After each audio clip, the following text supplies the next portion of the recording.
Hey guys, for today's lesson, you are going to be watching Khan Academy um, show you how to add fractions with like denominators. It is pretty simple, and he does a very good job with this. So today, after you click on the link that is below this video, it will bring you to this website.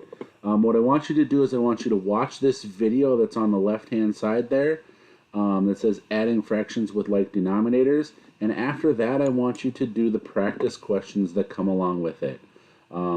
After you do the 7 problems that it says, please take a screenshot of the questions of your score so I can see that how many of them you got correct, and post that screenshot to this assignment.